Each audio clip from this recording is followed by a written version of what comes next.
another thing to implement the relationships between a user and the chats is that I have to trick each nodes to be able to link to each other.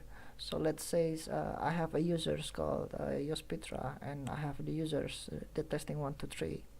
So if suppose that I want to chat Yospitra, I will create a new chat room. This node is each of these nodes is a chat rooms that belongs to it's a value child that belongs to a chat room. So how do I know that these chat rooms belongs to contains conversations between this person and this person's on the bottom? The way I do it is I have the member attributes in the chat room, so that if I want to traverse from the chat rooms and find who is talking in this chat room, at the moment it only contains 2 people, but I have think about this throughoutly so that you can actually add more members in it, and it will be no problems. You can do the functions. You can treat the chat rooms as friendlies as well. So yeah.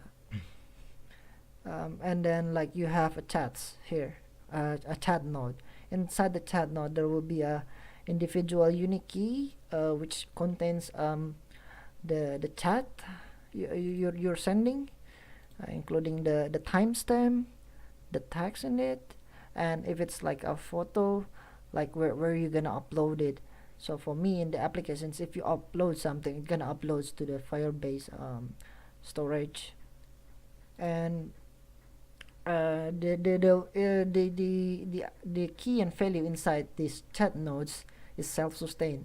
So when I want to display my the chat log, but I only know the chat room, which is this one, it would have no problem, because when I traverse through inside the chats and I expand the attributes inside in each individual chat, I know who the sender is. This is the primary key of which person, which is this one.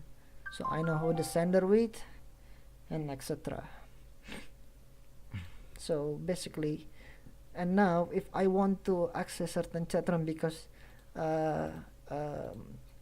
if you're iterating from the chat rooms to the content, it will take a lot of times to traverse from top to bottom. Let's say if there's a 10,000 chat room, it will be like so hard to find which one belongs to this 2 person talking. So what I did is, not only that I have a members attribute inside the chat rooms, I also have the chat rooms inside the people. So if I have spoken, let's say this person on the top, and I have spoken to this one, that means I have a chat room with him. So what I did, the trick is that I will have the chat room and the chat room ID, which is one of these, and then the friend ID, which is one of these.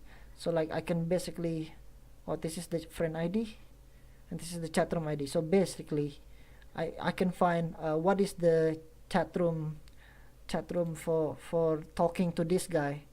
I can just get the value of this, the ID, the value with the key of the ID of the persons I'm talking to.